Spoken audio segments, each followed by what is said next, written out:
Hi everyone, I'm Josh and welcome to Josh Wright Piano TV. Thank you so much for joining me today. I wanted to read a question we had from one of our viewers, Nathan, and he asked the following. He said, I have a question about producing consistent volume in playing. When I play scales or pieces I've played for years, I frequently find that some notes are markedly louder, or in some cases silent, getting ghost notes.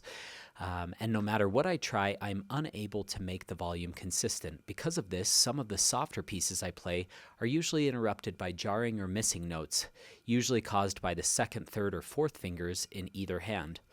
Do you have any tips or practice suggestions for how to make a more consistent and pleasant sound? It appears I'm missing something in my fundamentals, though I would consider myself an intermediate level player. Thanks again, and looking forward to your response. So, great question, Nathan. And two resources just to start right off the bat. The thumb lightening exercise.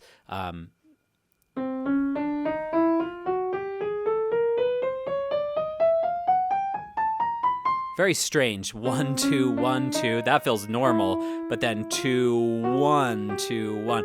Crossing under to those blacks. That was, and you can do it really fast. I go over that in depth in that video. That was an exercise taught to me by Sergei Babayan, or taught to one of the students I was observing. I can't remember if it was directly for me or someone else, but that really helped. And I noticed that really helps with scales because students have a tendency to smack their thumb. And that thumb lightening exercise really seems to help a lot. Another good resource for you is a video I made. If you just type in Josh Wright Ghost Notes, that will come up with a video. I wanted to give another example as well beyond those video resources. This comes from Chopin Étude, Op.25 No.5, the Étude in E minor, often called the wrong note Étude. It was nicknamed the wrong note Étude.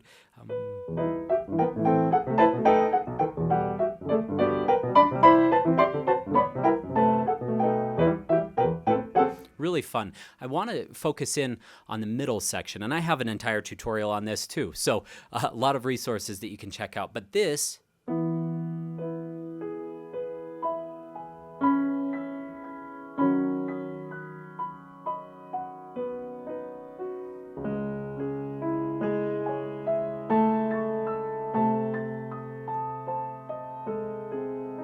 that requires a lot of control here in the middle, and I'm just demonstrating very slowly here. So now in tempo.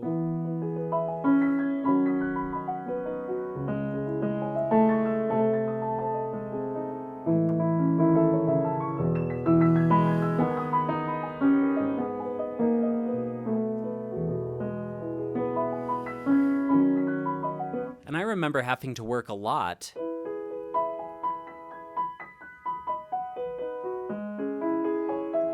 to get that really soft touch. How can we go about doing that beyond the exercises I've already described?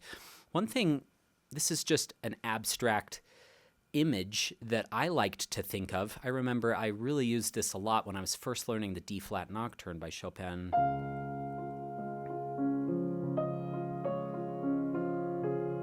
And this left hand had the same exact issue. How can we make it really soft and really consistent? I like to think of each finger having its own oxygen supply, so its own set of lungs, if you would, and breathing into each finger the same amount. So it actually had an image to it rather than an amount of pressure that you had to push. A lot of times, if you're starting to think of like the amount of pressure that you're pushing down, it can get inconsistent really quickly. So as we're playing this example,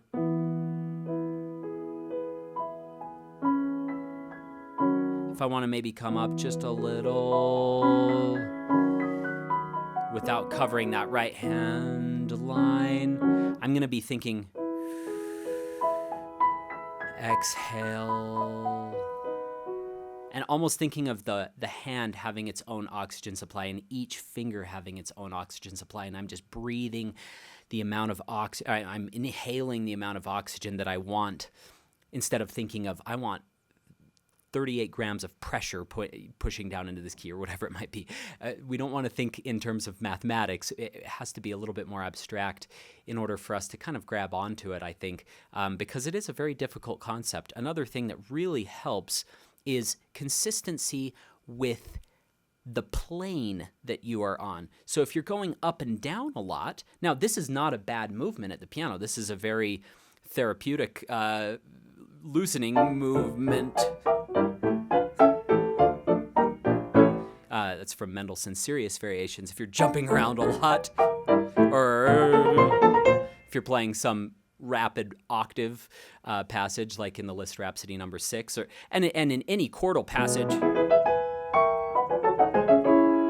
like the Chopin Fourth Scherzo, you have to have this motion. But this is kind of your enemy when you're playing slow and you need to be consistent. And you might say, well, Josh, I'm also thinking of fast places. But that same idea can be applied to fast passages. So if you're doing this etude, I know I'm demonstrating with a lot of Chopin.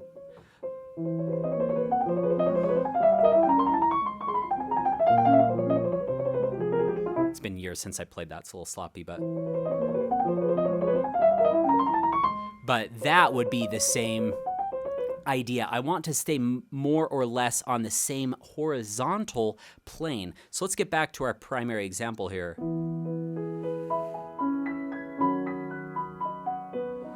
If you look at both the side cam and the overhead cam, you're going to notice that I'm mostly, yes, I have some looseness in here, but I'm not coming up and slamming back down.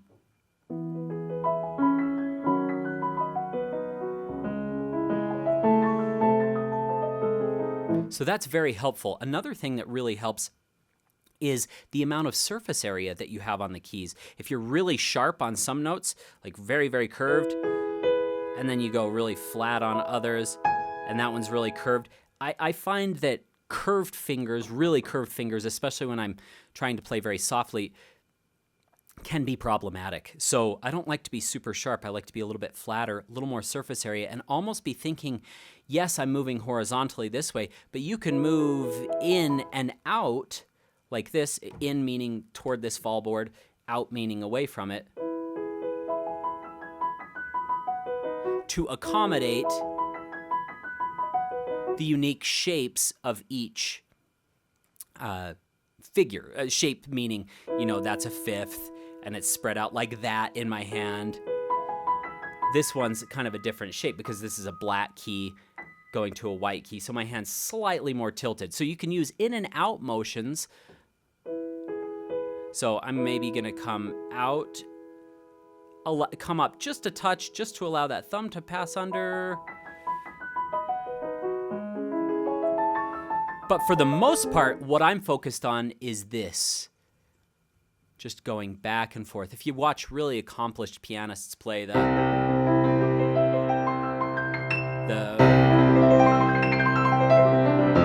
Chopin Étude or this, it just looks like they're going like this. If you muted the video, it's just up and down, and sometimes you see a little bit of finger spreading out or more curved, but for the most part, it's all on one plane. So I'm going to think slightly flatter fingers.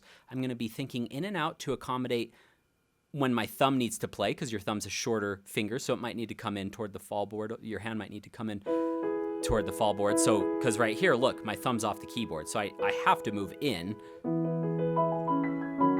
But these are all very gentle and fluid motions. One thing that I'll always remember was a piece of advice that Logan Skelton gave me at Michigan. I remember I was playing Rock 2, and there was a place in there, and he said, "You look like you have Tourette's syndrome."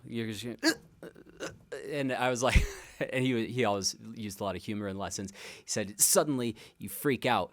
And he's like, it's when you go to a black key and you're not going in soon enough. So here, I don't want to be hanging out here and then have to jump in for that black key. I want to be somewhere in that vicinity. But you can see that my hand kind of makes these in and out motions. So all of these pieces of advice are meant to help you, Nathan. to overcome random accents and fix unevenness. A lot of times we talk about unevenness as rhythmic unevenness. There's two types of unevenness. There's rhythmic unevenness, so like, and then there's sound unevenness, where it's not a consistent sound. And do we ever want to stagnate completely? No, but along those lines of making a nice smooth crescendo or diminuendo, or making a nice underlying accompaniment, we want to deploy these concepts. I will say one last thing. I remember obsessing about this. I talked about this in a video called Pearly Sound many, many years ago. This was one of my, first YouTube videos, I think. That was terrible.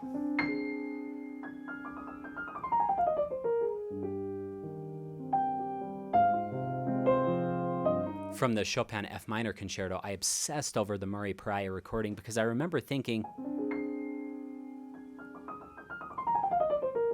how does he get that sound? And I worked and worked and worked, and I'm not saying I'm as good as Pariah by any means, but I did work that passage to get it to sound much more like him. And I found, first of all, he was kind of purling. It's almost like little staccatos, and then in a faster tempo, it sounds like little raindrops hitting the pavement or something like that, or the surface of water. Very alluring sound. But I would obsess over my sound. So when I'm playing something like this Chopin Étude,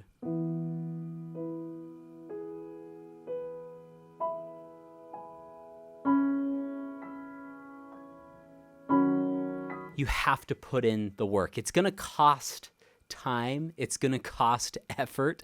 It's going to cost focus for you to achieve what you want to do.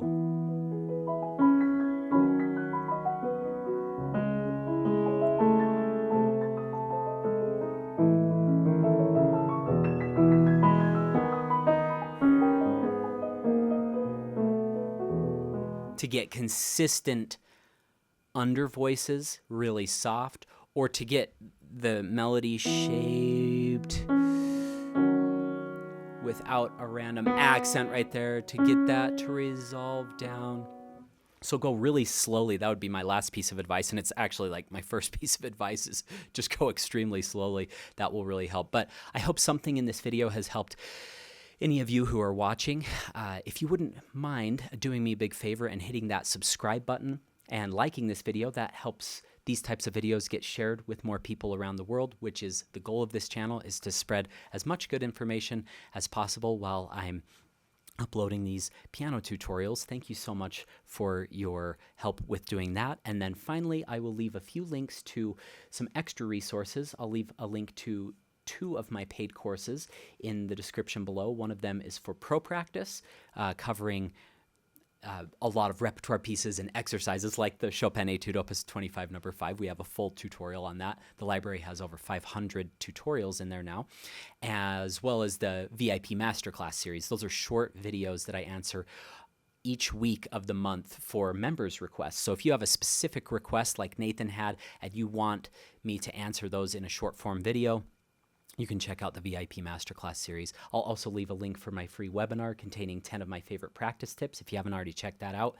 I am currently in the process of filming a new webinar. So that one's been up for a few years and it's time for a new one. So check that out before I take that down. And then finally, a link for my gear kit, all the gear I use in this studio. I hope this has been helpful. If any of you have any questions, my email is josh@joshwrightpiano.com. Have a great week. Good luck in your practice sessions.